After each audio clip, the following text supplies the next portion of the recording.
Hey everybody, how you doing? Welcome to Shadow at Night. This is Tuesday, October the 1st, 2024. On the show tonight, got this news about 2 hours before now.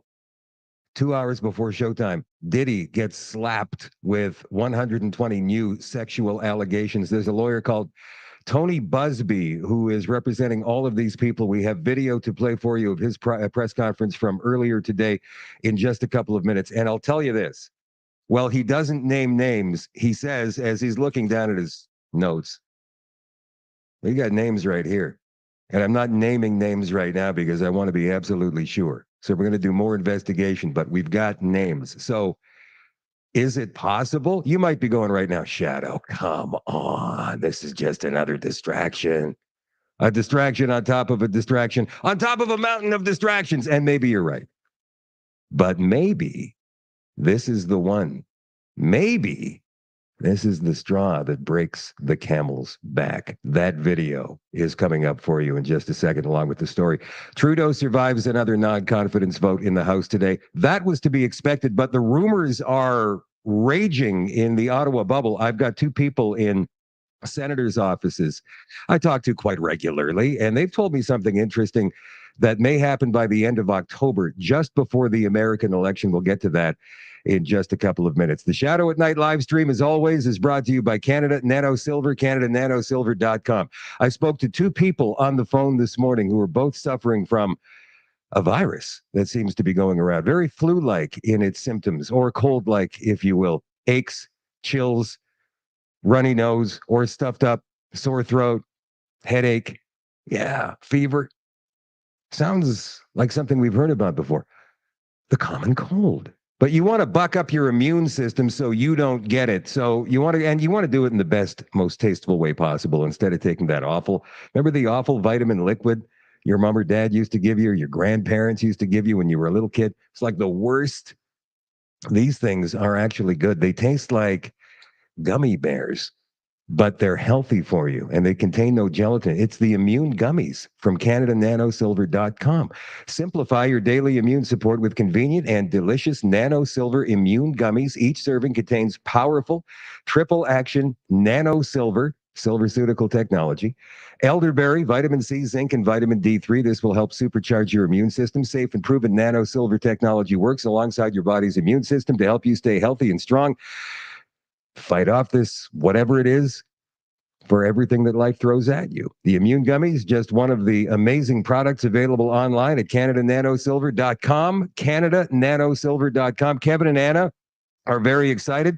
They're going to a health show in Saskatoon at the end of October. Once they give me details, I will give you the details. If you live in the Saskatoon area, you can go and say hello, maybe pick up some product of your own from Kevin and Anna directly. If you would like to become a retailer of these awesome products, get a hold of them through the contact tab at CanadaNanoSilver.com. And if you're looking for a retail location near you, there are over 30 scattered across the country. Find the one closest to you on the contact tab. Again, CanadaNanoSilver.com. Don't forget, guys, like and share. Let's get this video out to as many people as we possibly can tonight. We also have a debate, a vice presidential debate going on tonight. If you want, if you tell me in the comments, we can go to it every now and again, I suppose. I don't think it's going to be all that much. Tim Walz seems to be an odd character, don't you think? The governor of Minnesota, he just strikes me as strange. If I'm to describe him in one word, I say strange. They're trying to paint him as this everyman, this Midwestern former teacher, Cub Scout leader, whatever he was, who likes to go hunting with the boys in the fall and loves his sports and loves kids. And I don't know, there's something about him that seems off to me. JD Vance, on the other hand, seems pretty genuine, but there are a few skeletons in his closet. And I'm not going to go into them now, but I think when it comes to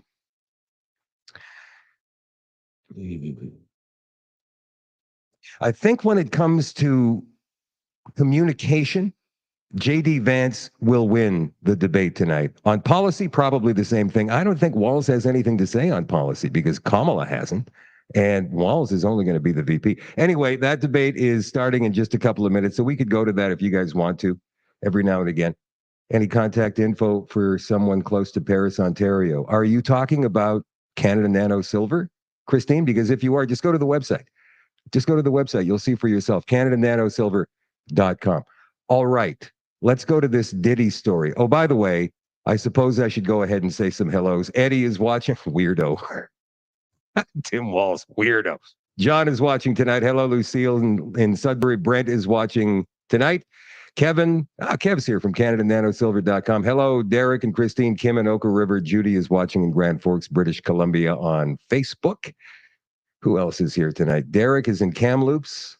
Have you checked out the site? Derek, have you checked out the site in Kamloops? Have you found anything?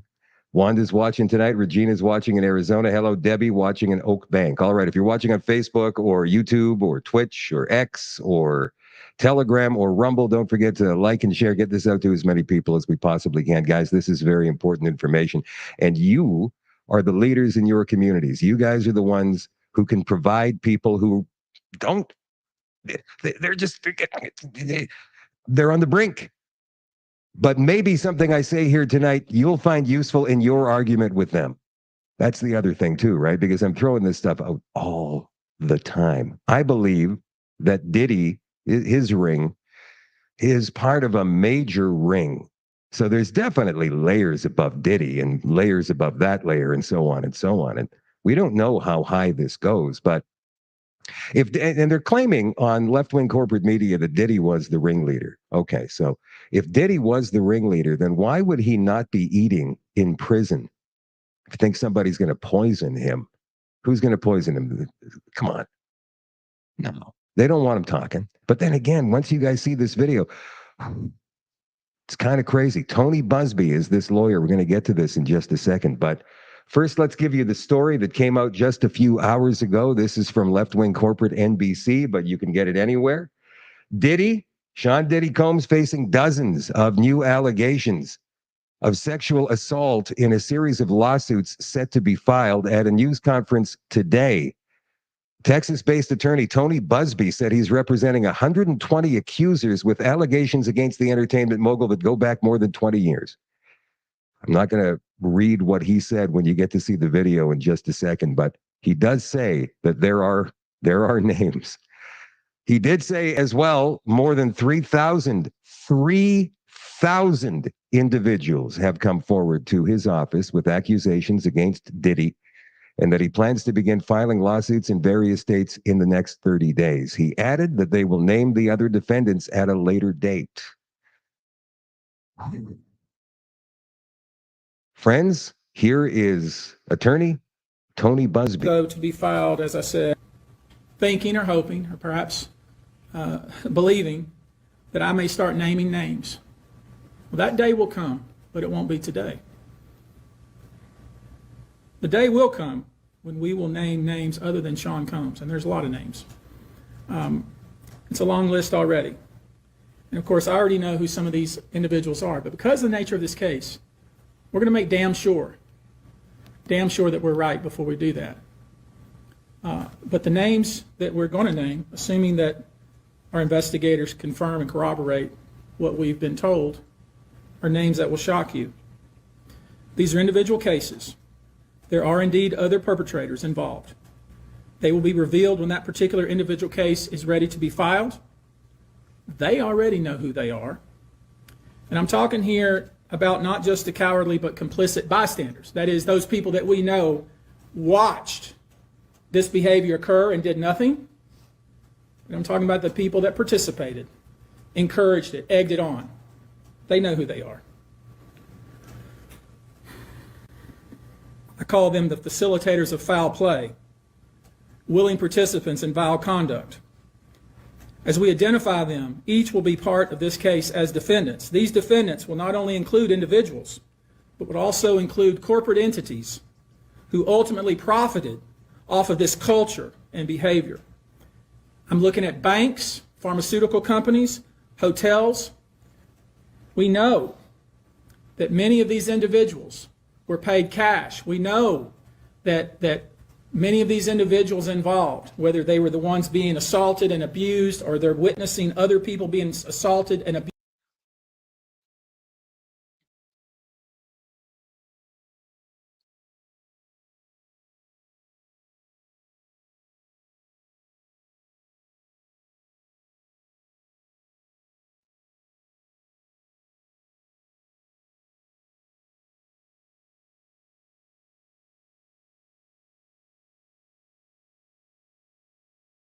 What the heck?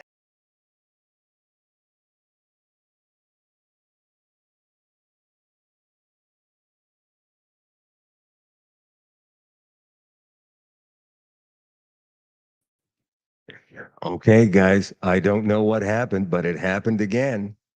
It's kind of amazing. It seems to be whenever I'm playing something sensitive, doesn't it? All right, fine. That's the way they want to play. We'll just go back to the beginning and start again. Tony Busby. No, not frozen. Now I'm back. I just got scrambled for a second there. My entire computer system just got scrambled. I don't know how they can do that unless they throw a power surge at me. But anyway, the video is interrupted. We're going to go ahead and add it to the page here and play it again because we need to hear all of it. Though to be filed, as I said, thinking or hoping or perhaps believing that I may start naming names. Well, that day will come, but it won't be today. The day will come when we will name names other than Sean Combs, and there's a lot of names. It's a long list already. And of course, I already know who some of these individuals are, but because of the nature of this case, we're going to make damn sure that we're right before we do that. But the names that we're going to name, assuming that our investigators confirm and corroborate what we've been told, are names that will shock you. These are individual cases. There are indeed other perpetrators involved. They will be revealed when that particular individual case is ready to be filed. They already know who they are. And I'm talking here about not just the cowardly but complicit bystanders. That is, those people that we know watched this behavior occur and did nothing. But I'm talking about the people that participated, encouraged it, egged it on. They know who they are. I call them the facilitators of foul play, willing participants in vile conduct. As we identify them, each will be part of this case as defendants. These defendants will not only include individuals, but would also include corporate entities who ultimately profited off of this culture and behavior. I'm looking at banks, pharmaceutical companies, hotels. We know that many of these individuals were paid cash. We know that many of these individuals involved, whether they were the ones being assaulted and abused or they're witnessing other people being assaulted and abused and then paid and threatened and told to leave. Typically paid 10 grand in cash and told to leave. And then threatened as they were leaving. So in addition to Sean Combs, you should know the defendants in these cases we're going to file will include anyone, of course, who engaged in the assault or exploitation, anyone who participated in such in any way, anyone who encouraged or facilitated this conduct, anyone who was in the room and watched it happen but made no effort to stop it, any venue or venue owner who was aware of what was going on but failed to stop it, any individual or entity who knew about the conduct and benefited from it but did nothing to report it or stop it, and any individual or entity who covered it up or helped cover it up. These people who know who they are should just come forward now. I would imagine, as we speak here, there are a myriad of people who are very nervous. You can't hide skeletons in the closet forever. I would expect there are many people out there right now who are desperately searching their memories as they delete their texts and data. Now, although these are, in fact, individual cases, there is a common theme, an MO, if you will. Typically, the victim is lured into a situation where he or she is given a drink. Typically, that drink, reported by these victims, is apparently laced with something. Once that drink takes effect, the perpetrators perform all kinds of sexual acts on the victims, many times passing him or her around as other people watch and enjoy the show, and then leave the victim ashamed, confused, injured, and wondering what happened. When the victim reaches out, he or she is told not to say anything. Sometimes there are threats of physical violence or financial repercussions. or bodily harm. 120 new allegations. Now, because this guy, this Tony Busby, this lawyer from Texas, because he said this today in a press conference, he's right. There's people running, there's people erasing text messages, there's people erasing emails, there's people erasing entire social media accounts. He's got 120 new allegations, and I'm wondering now who they're from. Are they from nameless people? Or are they from somebody we know? Somebody who may be very famous, and obviously there's a name coming to mind right now. And I'm wondering if he'll come forward. You guys know who I'm talking about. It's Justin Bieber, right? I believe that he will. And I know the exact guy that he should talk to about it. And I wonder if we can set something like that up. Justin Bieber is a Canadian kid. He's a hockey fan. We know a famous Canadian former hockey player who was abused just like that by his coach for years. Maybe not as bad. I guess there's not really any level of hurt or twistedness we can put into this, though, is there? But maybe we can set up a private meeting between these two. I've had Theo on before. You guys know this. And we've talked about the abuse he suffered at the hands of his coach, Graham James, for years. And how he finally got the courage up to speak out about it and then write books and then actually go on mental health tours, speaking to people who have suffered the same kind of thing. And I'm wondering if a conversation between Theo and Justin Bieber might help Justin, because I don't know if Bieber knows how many people he can actually help if he comes forward with this. This, of course, is assuming that he was one of the abused. I'm willing to bet he is, but I don't know for sure. The Walls Vance debate is on live right now, so let's go and watch some of it here. The answer is that you'd want to reshore as much American manufacturing as possible, and you'd want to produce as much energy as possible in the United States of America, because we're the cleanest economy in the entire world. What have Kamala Harris's policies actually led to? More energy production in China, more manufacturing overseas, more doing business in some of the dirtiest parts of the entire world. And when I say that, I mean the amount of carbon emissions they're doing per unit of economic output. So if we actually care about getting cleaner air and cleaner water, the best thing to do is to double down and invest in American workers and the American people. And unfortunately, Kamala Harris has done exactly the opposite. Governor Walz, you have 2 minutes to respond. Well, we got close to an agreement because all those things are happening. Look, first of all, it is a horrific tragedy with this hurricane. And my heart goes out to the folks that are down there in contact with the governors. I serve as co-chair of the Council of Governors as we work together on these emergency managements. Governors know no partisanship. They work together to solve. The governors and the emergency responders are on the ground. Those happen on the front end. The federal government comes in, makes sure they're there to that we recover. But we're still in that phase where we need to make sure that they're staying there, staying focused. Now, look. Yeah, we do have some information regarding the Hurricane Helene that cut a swath through the southeast part of the United States coming up in just a second. It is politically charged, obviously. I get the sense this debate's going to be a little bit more dull than the last one we saw, so we may come back to it, we may not. In the meantime, Justin Trudeau's government survived another conservative-led non-confidence vote today, the second in less than a week. This, the same day the Bloc had an opportunity to table a non-confidence motion of their own, opting instead to push the Liberals to support one of their key demands. The non-confidence motion stated in part, and this is CTV, left-wing corporate CTV, we are using here for this story. So I hope they got it right after what they did last week. The non-confidence motion stated in part, the House has lost confidence in the government and offers Canadians the option to axe the tax, build the homes, fix the budget, and stop the crime.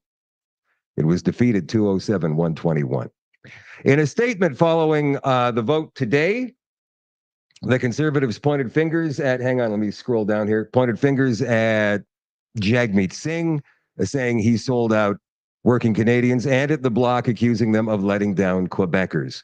Canadians will have the chance to vote in a carbon tax election, and conservatives will continue to fight for it. The statement reads, the Liberals survived the first non-confidence motion last week, blah, blah, blah, blah, blah. Okay, here's what I know. In my conversations with a couple of government insiders who are in the political bubble in Ottawa every day, they work in it. And I'm a little bit upset with Brian Lilly from Sun Media for kind of stealing my thunder on this, but what they're suggesting is the Bloc has given the Liberals until October 28th to meet their demands. And if they don't, if the Liberals don't, then the Bloc will call a non-confidence vote of their own. Obviously, they'll be supported by the Conservatives in the House, which would give them roughly 152 or 153 votes. Then it would be up to Jagmeet Singh as to whether or not he wants to trigger an election. The NDP are in sorry financial shape. You know how much the Conservatives have in their coffers to spend on election advertising and whatnot right now? They've got $16 million. The NDP just last year paid off the cost of the previous election, and now they're starting to build up a war chest, if you can call it that. Relatively speaking, between you and me, what they have in their bank account, this political party, is a lot of money for us. But for a political party trying to fight an election, no. $300,000. They are in no shape. Now, they can borrow it from unions, obviously. That's where they'd go. And they can fight an election. It would have to be a shoestring election for them. But that's why they don't want an election. So they'll probably vote against, which would paint them even into a bigger corner. Because Jagmeet said, I've ripped up the agreement, the supply and confidence agreement with Justin Trudeau. No more.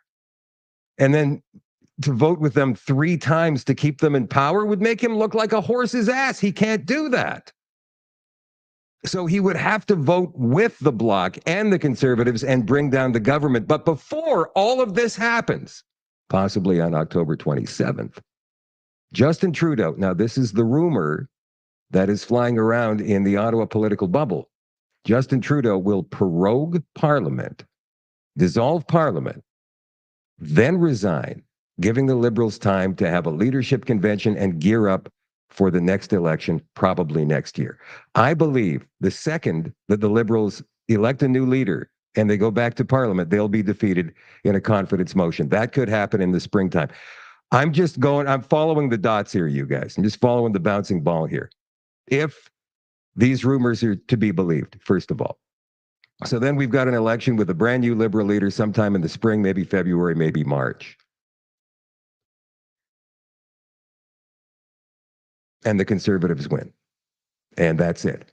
But when any government prorogues Parliament, all of the bills they have sitting, waiting, they get thrown out the window and they have to start the process all over again, which is very good news because Bill C-63 is sitting there waiting. All of those bills that we've been talking about for the past couple of years now, they're sitting waiting. They're moving slowly through the House of Commons and Committee and Senate before they get their royal assent and become law.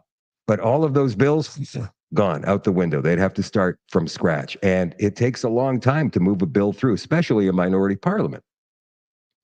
That would be a good thing. So ultimately, anything that happens from here on to the next election, even if it is in over a year's time, is going to be good for us, except for the waiting. The country is not in good shape right now. And the Liberals are doing everything they can, it seems anyway, to make it worse. And maybe that's something you can say to your non-believing friends out there. Say to them, can you actually sit there and tell me that everything this government has done has been by accident to create such a horrible situation across our country? When they're legalizing the use of hard drugs, legalizing medical grade opioids for people, which are then being, because you know what, when you show people compassion, this is a whole other thing. When you show people compassion, there are going to be hucksters out there that take advantage of it. So that's what's happening right now. Some of these drug addicts, and I'm not sure if you've ever spent time with a drug addict or an alcoholic, but if they're not willing to quit, they're not going to quit, and they're going to use you for everything they possibly can. They'll tell you whatever story they can come up with. And at the end of the day, they will stick a knife in your back. So they take these drugs, these legalized drugs, hard drugs from the government. They turn around, they sell them in the street for something even harder. And who are they selling these drugs to? Kids. That's what's going on with these safe injection sites, or whatever you want to call them, safe supply, which is not safe at all. Let's be honest about that. So you look at your friend and you say, does this make any sense to you? Have you been downtown in your city lately? Have you seen what's going on down there? This is all government influenced. This doesn't just happen. How far does your dollar go these days? You may be saying to your non-believing friend. Do you think that any government could be as incompetent as the Liberal government is and has been for the past 9 years? And then you start trying to tie all the loose threads together for them. Well, actually, that policy doesn't come from Justin Trudeau, you might say. That policy comes from the World Economic Forum. What's the World Economic Forum, they might say to you? You say, well, here, this is the World Economic Forum. Make sure you've got the information at hand. You can show, or the UN. And you can show them where the policy comes from that Justin Trudeau is implementing. And ask him, do you think Trudeau came up with this himself? Do you think it's strange that other countries in the Western world are going through the exact same thing that we're going through right now? Doesn't it seem kind of a coincidence to you? I don't know. There's no coincidences, my friend. This is all being done on purpose, with intent. You know, some might be saying Pierre Poilievre's just as bad. He's just as bad. He's a Manchurian candidate. I personally don't believe that. I don't believe he is. Some people around him may be, but I don't think Poilievre himself is. Look at this capital gains. This is another thing. Why would they want to impose something like this on their own people? Liberal capital gains tax hike could cost nearly $90 billion in lost gross domestic product and 400,000 jobs. Would any government that claims to be helping the people of their country, the people they govern, do this to them? We're going to have to take 400,000 jobs and $90 billion out of the economy. I'm sorry. And then we're going to take money from you. More than we were taking before with this new capital gains tax. New analysis shows the capital gains tax hike introduced by the Liberals will cost the Canadian economy even more than expected. Conservative MP John Barlow cited a recent study highlighting how the tax hike could deal a crushing blow to the country's finances. And we just sit back and go, well, what are you going to do? This is a devastating tax increase, and the impact on Canadians right across the country will be substantial. The study estimates that Canada's GDP will fall by nearly $90 billion, 414,000 jobs will be lost, and real per capita GDP will decline by 3% due to the capital gains tax hike. These calculations come from an analysis conducted by Jack Mins, a distinguished fellow at the Macdonald-Laurier Institute. This is not a trivial loss to the Canadian economy, he said. Finance Minister Chrystia Freeland previously called the tax increase a fair way to fund the Liberal spending. She thinks it's fair. There's new polls out there, and here he is, Brian Lilly from Post Media, to tell us all about them. Justin Trudeau's polling numbers getting worse than ever. Just when you thought they couldn't get worse, they have. Hi, I'm Brian Lilly, political columnist for the Toronto Sun. Perhaps you read this over the weekend in my column at torontosun.com or in the printed edition, but Justin Trudeau's polling numbers are getting worse rather than better. The sagging support for the Liberals is really starting to stink. Latest poll by Leger for Post Media, our parent company, shows a 20-point lead for the Conservatives. They have the Conservatives at 44% and the Trudeau Liberals at 24%. The NDP is back in third at 17%. The Conservatives are leading in every part of the country except for Quebec, where they're doing better than they usually do. And if it weren't for Quebec, Trudeau would be in real trouble. The Angus Reid Institute, they've got the Conservatives with a 22-point lead, not 20. So does Abacus Data.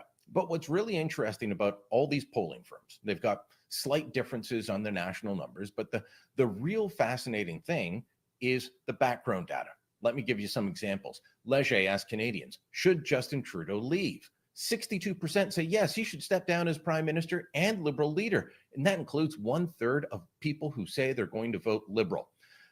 The Angus Reid Institute looked at some of the biggest cities in Canada: Vancouver, Winnipeg, Toronto, Montreal. They found a double-digit decline in each of those cities for Liberal support. So the by-elections in Toronto, St. Paul's, and LaSalle, Verdun, those aren't mistakes. Those aren't one-offs or aberrations. This is the new norm. That poll found that the Conservatives have 34% in Toronto's core, not the suburbs, not the 905. In Toronto proper, the Conservatives are at 34%, the Liberals at 33%. Sure, that's margin of error stuff, but look, why are the Conservatives ahead of the Liberals in Toronto's core? It's an even bigger lead out in the suburbs, where the Conservatives are getting 45%. Similar numbers in the greater Vancouver area. All of this pointing to real trouble for the Liberals and great gains for the Conservatives. Want another example? Abacus Data did a poll, and they looked at the rest of Canada versus Quebec. Outside of Quebec, the Conservatives have 50% support. Look at that. And the Conservatives aren't even doing as bad as they usually do in Quebec. Yeah, they're third. They've got 22% behind the Bloc at 37 and the Liberals at 28. But usually they're in around the 12 or 13 range in Quebec.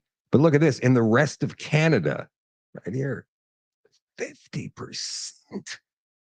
That's unheard of in this country. The NDP's in second with 22, and the Liberals, they're at 19%. They're in third place. This is disaster territory. This is Iggy territory, like 2011 numbers, but with the Conservatives getting a massive majority. This sort of thing doesn't happen very often. As one Liberal pundit put it, when is a good time to panic? Well, maybe now.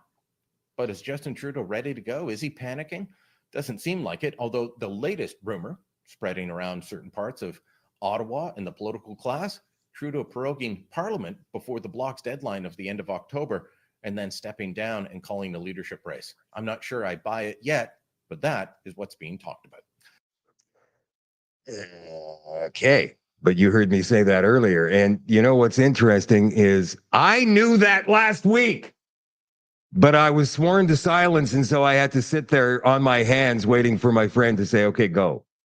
And out of respect to him or her, I'm not going to tell you which. I don't reveal my sources. And then Lily goes ahead and leaks it today. Well, sometimes you get burned.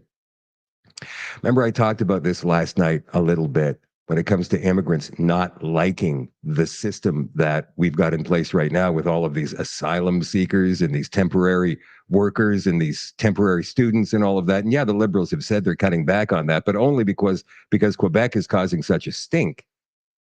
But I said, people who have waited their turn and gone through the proper process to immigrate to this country don't like it either.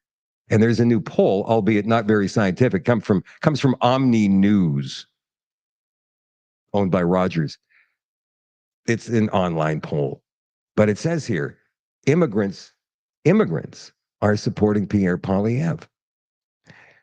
This is a whole story. They go into talking to some of these immigrants. When Mark Gravoso arrived in Canada from the Philippines in blah, blah, blah, blah, blah. They make it a human interest story. Bottom line, 44% of respondents said they would cast their ballot for Conservatives if elections were held today. These are immigrants, legal immigrants to Canada.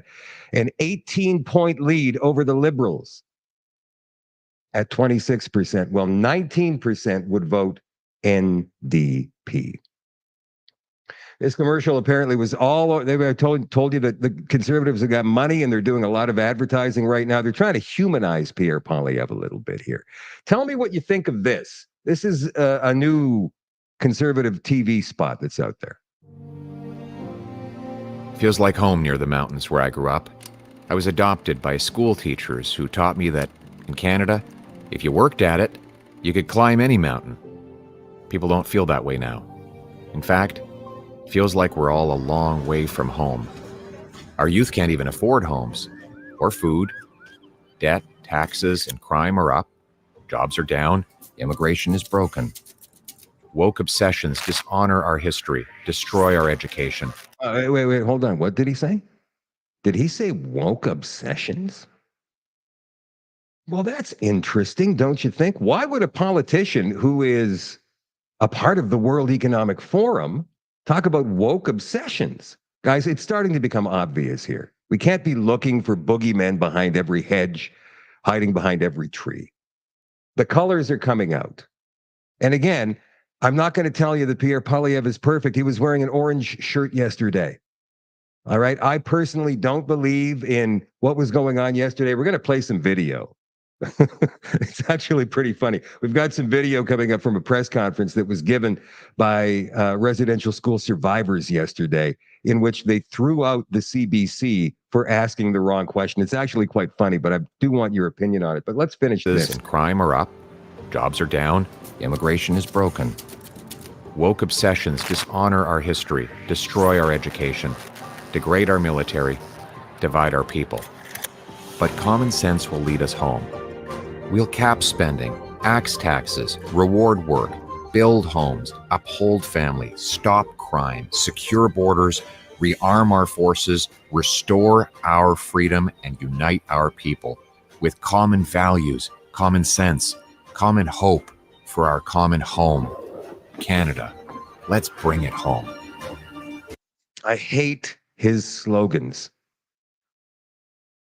but Maxime Bernier is at 3% in the polls.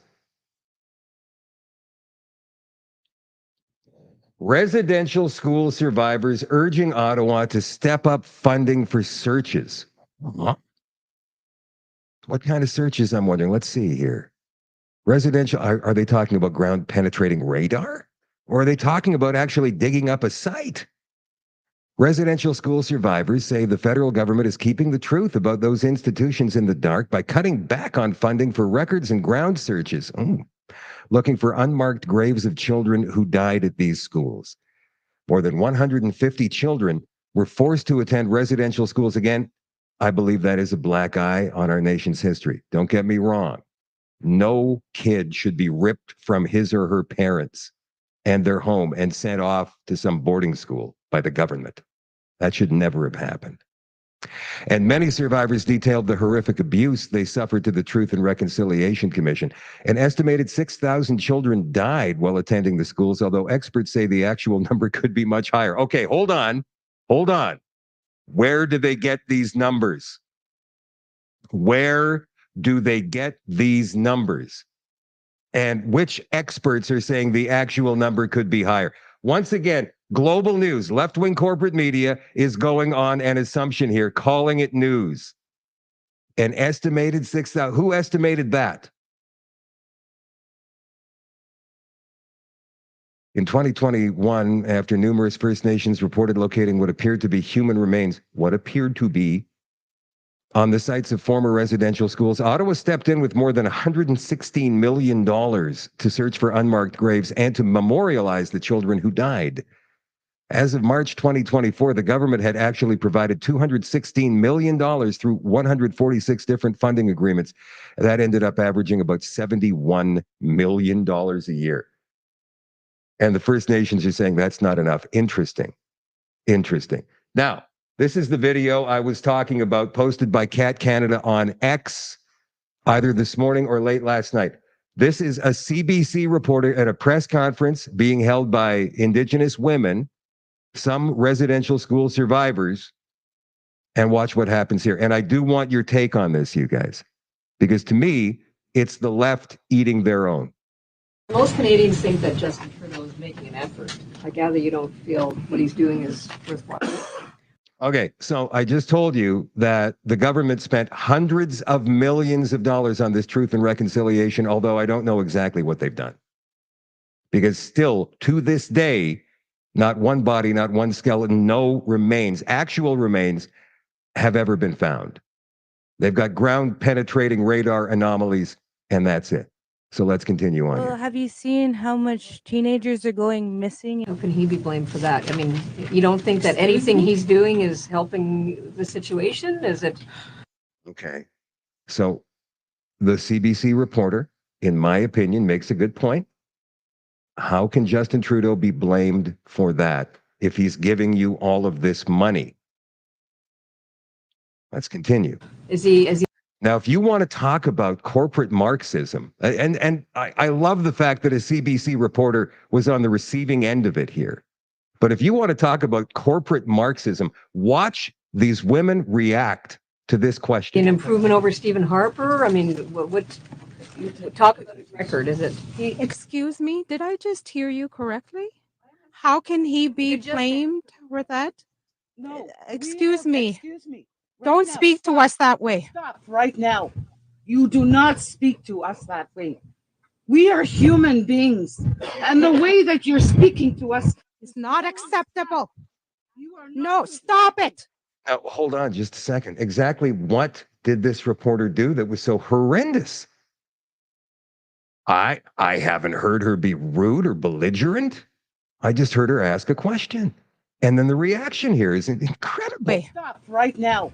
You do not speak to us that way. We are human beings. And the way that you're speaking to us It's not acceptable. you are No, stop it. Stop it right now. We don't want you here. Can you please leave? Step out. Step out. Step out. Then I don't want to hear from you. You have no right. You don't speak to us like that. Very simple question. Can I have an answer? And this is the problem, the way you communicate. I'm not You're insinuating No. anything. I'm looking for information. I'm not going to argue with you. I'm not gonna arguing. stop. No, stop. Stop. You need to stop. I'm only You need to stop. Stop. You This is want to shut us unbelievable. down. And you think you're privileged to disrespect us the moment we tell you, because of your colonial mindset and your colonial way of being, your white privilege, your white fragility, you can't take our truth. Okay, excuse me, but who are the fragile ones in this particular scenario? My friends, this is a demonstration of cultural Marxism. Let's play the last 5 here. Look how many people came to bat for you, white lady. most Canadians think that Yeah, so that is everything I was talking about last night. On last night's show, it was all about cultural Marxism. If you watched last night's show, you know. If you didn't, go back and see it. This is how they do it. They just shut down any opposition, anybody who asks a question. They throw a temper tantrum. In this case, that's what they did. When the CBC reporter was just asking a question, that's all. So, and she was shilling for Trudeau, who was giving them hundreds of millions of dollars by saying, so what, like Trudeau better than Harper? Why? Your white privilege, colonial mindset, critical race theory. Those women are the same as the Black Lives Matter Marxist activists in the United States. And they need to be shut down. All of that nonsense needs to be shut down. Period. Danielle Smith posted today on X. And by the way, I've got a story coming up about this a little bit later on in the show tonight, although I'm not sure if it's going to be in the extension on shadowdavis.com or if it's going to be on the social media part of the show. If you're a member, you probably won't care. If you're not, become one and get all the rest of the content every night. We go past 9 o'clock, shadowdavis.com, SHADOEDAVIS.com. It's like $10 a month. It's pretty cheap. In less than a month, our UCP government will introduce critical legislation to ensure that children wait until adulthood before making decisions to physically alter their bodies for gender transition. Here is Danielle with more. We're not going to play all 6 minutes. Here it is. My fellow Albertans, I wish to speak with you about an issue that is deeply personal and sensitive to so many: the journey of children and youth in our province who identify as transgender and who are struggling with gender dysphoria. As you may know, after announcing our government's new policy direction on these issues earlier this year, we engaged in extensive consultations with parents, educators, healthcare professionals, sporting organizations, and members of the transgender community. We are now prepared to introduce the legislation implementing these new policies, and will do so when the legislature is back in session. I want Albertans to know what to expect to see in that proposed legislation. But first, I would like to say a few words to those most affected by it. I know these are complex and often deeply emotional topics. As someone who personally understands the profound impact and challenges these issues can cause children and their families, I want to make it clear that our government is here to support and uplift every child and every family of a child who identifies as transgender or who is struggling with gender dysphoria. And more specifically to those children and youth, I want you to know that you are loved. I care deeply about each of you, and you are valued as much as anyone else in our province and in our communities. I am absolutely committed to ensuring that you receive the support you and your family may need during this critical time of growth and self-discovery. I also want you to know that I and those who serve with me in our government are bringing in these new rules for only one purpose. We believe it's vitally important to preserve the time you have as a youth to gain sufficient amount of knowledge, experience, and perspective so that you can fully understand who you are, who you want to be, and what opportunities you may want to have as an adult before making permanent life-altering decisions related to your body. That is so very important to understand. So, do you think that she's pandering here? I think she's pandering. She's bending over backwards to make sure that people understand. She's being compassionate. She's being sweet. She's giving the kids the opportunity to understand what they're going to do to themselves before they do it to themselves. That's very sweet, Danielle. But ultimately, when is a politician, and the leader of the Conservatives in BC, John Rustad, he's on video from a couple of years ago talking about all of this nonsense. And now the NDP there trying to use it against him, trying to call him out as a crazy man. And sadly, that's where our society seems to have gone these days. But so Danielle is trying to play it smart here.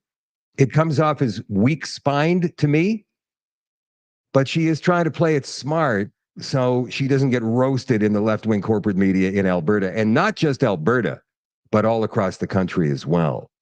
Not that she should be, mind you, but that's just the way it's geared right now. This country needs a reset. This country needs a reset. Start again. Just pick up with common sense and move forward. And yes, we can have compassion for people, but there's a limit. There's a limit.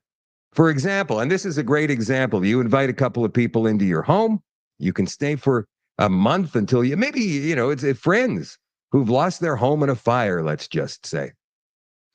And they don't have any place to stay. So you say, well, you know what? We've got an open basement here and you're welcome to it. We'll give you a month. Go ahead, find a new place. Month should be good. Yeah. So they go and live in the basement, but they're leaving their laundry everywhere. Dirty plates, dirty clothes, underwear. They're taking up all of your food in the fridge. They're not putting any more back in. How long would you put up with that? You're going to be a nice guy for a month, you said. And maybe you say, hey, look, maybe you could, contribute something here. You're still working. Oh, yeah, absolutely, man. I certainly will. And they never do. And then the month comes. Do you kick them out? Or do you keep them down there? Sorry, couldn't find a place. We're going to stick around for another month or so. Is that okay? We can have compassion, but it's got to have limits, especially when the people that we have compassion for are just taking advantage of our good nature. This goes back to October of 2019. Hundreds of young trans people seeking help to return to their original sex. This is absolutely amazing. Where's the video? Here it is. Let's play this 30 seconds.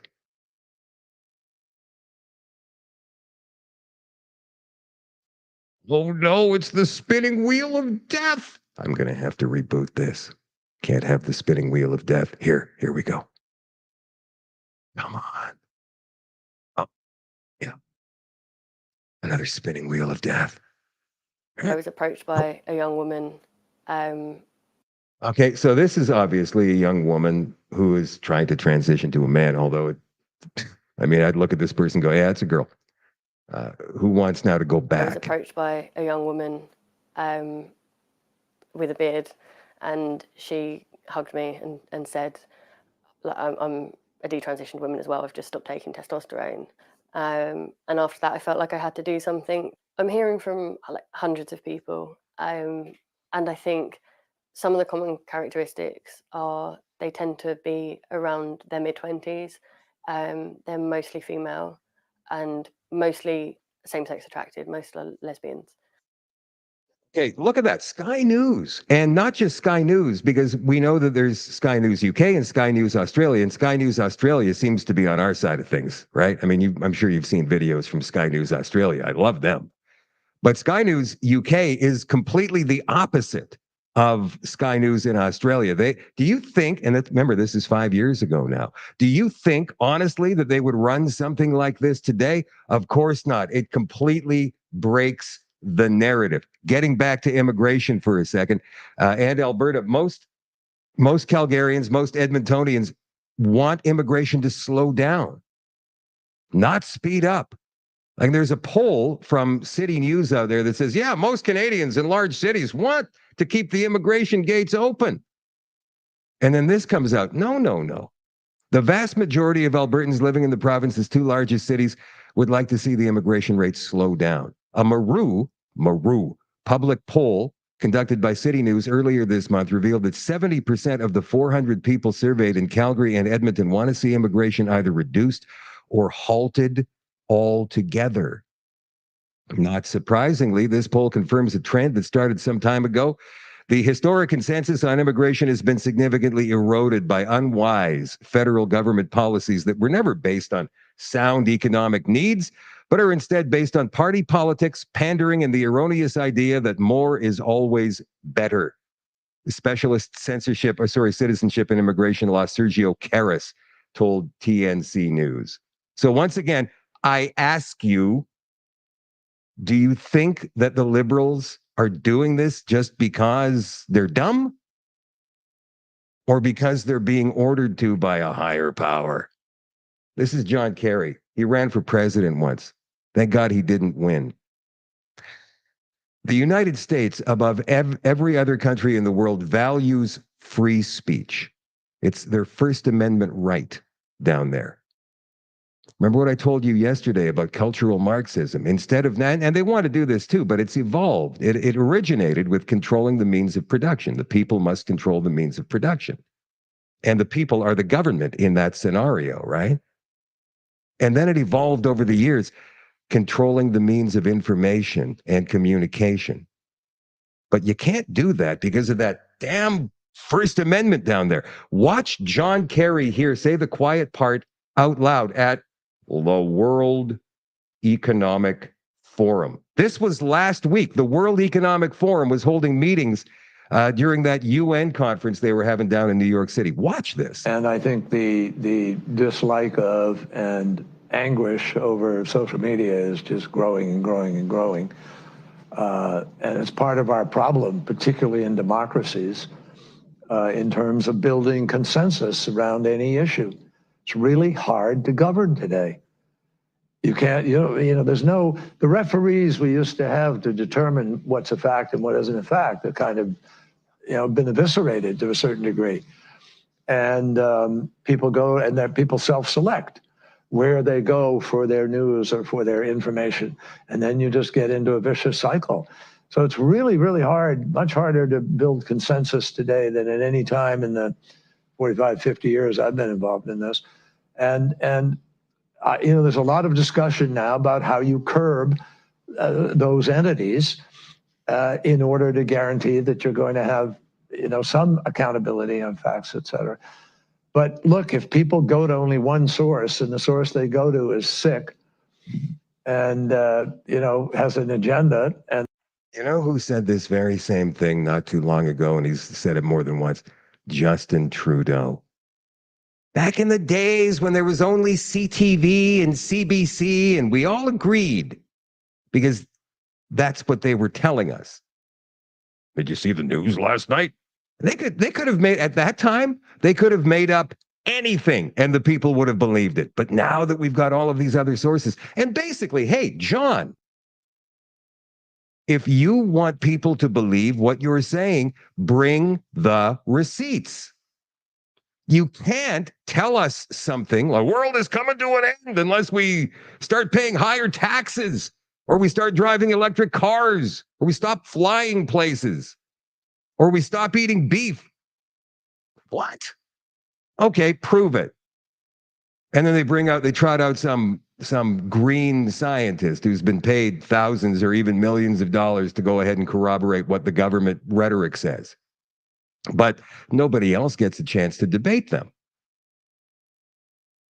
So yeah, we can agree what a fact is as long as there is proof, evidence that the fact is in fact a fact.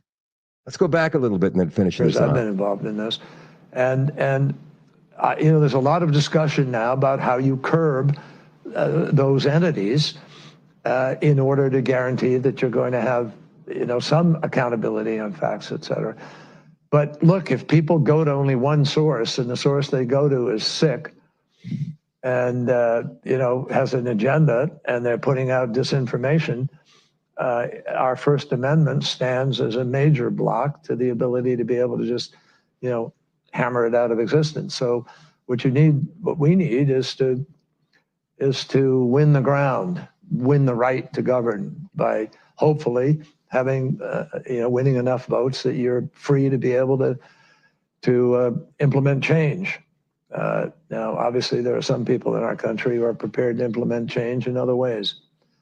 And so that's you're really questioning dangerous. really if democracy can survive unregulated social media. I think democracies are very challenged right now and have not proven they can move fast enough or big enough to deal with the challenges that we are facing. And to me, that is part of what this race, this election. That's what they teach you at Young Globalist School. Now, obviously, John Kerry was a little bit too old to attend the Young Global Leaders back in the 1990s, but I'm sure he obviously has absorbed all of their rhetoric because here he is spouting it on the stage at the World Economic Forum. Democracies are challenged right now because they can't build a consensus because nobody can agree on anything. I'll tell you what, it's pretty easy, John. Just bring the evidence of all of the BS that you're spouting and make it so absolutely unequivocal that we have no choice but to believe it, and then we'll move ahead. But like everything else, they just never do. And they expect us to believe a pile of nonsense. From Resist the Mainstream, Biden-Harris administration's FEMA state's top priority is equity in wake of hurricane devastation. I found this to be absolutely appalling. Apparently, DEI is more important than saving people's lives and property and homes. So FEMA is under intense scrutiny after their top priority was revealed as states struggle to recover from Hurricane Helene. The agency's website lays out 3 objectives in its strategic plan to tackle critical issues in emergency management. The website specifies the #1 priority is to instill equity as a foundation of emergency management. Even Elon Musk went, what? This is crazy. FEMA's top priority is supposed to be saving the lives of American citizens. Well, over the past 4 years, the Biden-Harris administration has steadily transformed FEMA, the agency responsible for responding to natural disasters like Hurricane Helene, into an illegal alien resettlement agency that emphasizes DEI over public safety. And here is all of the information directly from the FEMA website. In the meantime, here is, for some reason, Kamala Harris sitting at the head of a table, refusing to answer any questions from reporters. Watch. Madam Vice President.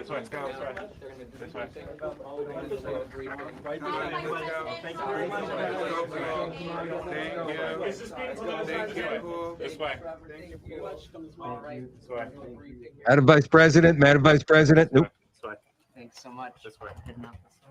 Man, she is under strict orders, whether it's from Nancy Pelosi or Barack Obama or Michelle Obama or one of them, whoever, or the upper tier, the upper tier, to not talk. And she is holding that line. I do have to give her some credit for that. She is holding that line. Julian Assange was released from prison finally a couple of weeks ago, and today was the first time he spoke publicly. And listen to what he said. He talks about Mike Pompeo, appointed by Donald Trump, who was the leader of the CIA when he was arrested. And the plans devised by Pompeo and his CIA to assassinate him, to kidnap and assassinate him. Watch this. It's amazing. CIA Director Pompeo launched a campaign of retribution. It is now a matter of public record that under Pompeo's explicit direction, the CIA drew up plans to kidnap and to assassinate me within the Ecuadorian embassy in London, and authorized going after my European colleagues, subjecting us to theft, hacking attacks, and the planting of false information. My wife and my infant son were also targeted. A CIA asset was permanently assigned to track my wife, and instructions were given to obtain DNA from my 6-month-old son's nappy. This is the testimony of more than 30 current and former US intelligence officials speaking to the US press, which has been additionally corroborated by records seized in a prosecution brought against some of the CIA agents involved. The CIA's targeting of myself, my family, and my associates through aggressive extrajudicial and extraterritorial means provides a rare insight into how powerful intelligence organizations engage in transnational repression. Such repressions are not unique. What is unique is that we know so much about this one due to numerous whistleblowers and to judicial investigations in Spain. So interesting. Many people out there are fighting to keep the information, and we're talking about the powers that be and the powers above them and above them and above them and so on. They are fighting to keep the information secret. You know, you've seen how many redacted comments or papers, freedom of information requests have you seen, where big black blocks where they don't give out any information, even though you've at freedom of information, you're supposed to be able to have it. They don't give it. They are clinging state secrets. It would risk national security. All of these BS answers they give us. They don't want us to know certain things because if we find out, they're scared that they're going to lose their grip on power, right? And when we talk about a choice, politically speaking, and I find that politics has changed a great deal just in the last 5 years, right? Used to be a magician's choice. A magician's choice is, you're going to do what the magician wants you to do ultimately. Pick a card, any card, right? Well, he knows which card you're going to pick already before you even pick it because he's rigged it like that. Well, elections have been like that for over 100 years. But now I believe that things have changed. I believe things have changed. Donald Trump's a wild card. And he's transformed the Republican Party in the United States. I'm not saying that Donald Trump is the be all and end all and he's going to stop all of this. And he may well be controlled by another cabal because, like you've heard me say in the past, there's more than one cabal in play here. It's not just the World Economic Forum. There's a couple of others who are in play. I'm not sure if they're warring with each other. 2 of the 3 are working together while 1 is opposing them. I don't know exactly how it's all playing out right now. It's tough to figure. But I do believe that Donald Trump wants to maintain the status quo of what the West was before the World Economic Forum started pushing in. And whether we were under control of something at that point, yeah, we were. at least we can go back to our lives, maybe temporarily. And I believe Pierre Poilievre is the same thing here in Canada. I'm not necessarily saying that, again, he is the be all and end all, but I do believe that he believes in the Canada he grew up in. And how many memes have you seen flying around just in the last couple of weeks on social media that show you that say, man, I am homesick for my home and I'm at home, or I'm homesick for the Canada we all grew up in. Well, that's the message Poilievre is sending out to all of us. He's homesick for it too. Any logical, common sense person is. So they might help us stem the tide a little bit so we can get this great awakening, so we can get more and more people on board with us to push back. Ultimately, guys, I don't know exactly how, none of us do, exactly how this all plays out. But I'll tell you one thing, if we are going to be controlled by a cabal, I would rather it be the old cabal as opposed to the new cabal. But the other thing about that is, now that we're awake and we know we're being controlled by a cabal, we can find a way out of that too, if enough of us don't go back to sleep. In the extension tonight, I have got a doctor talking about how they were ordered to kill thousands of people during the COVID period with respirators. And also more information coming out about the vaccine that I can't put on the social media channels. So I'm putting it on the extension on shadowdavis.com tonight for you all access pass holders.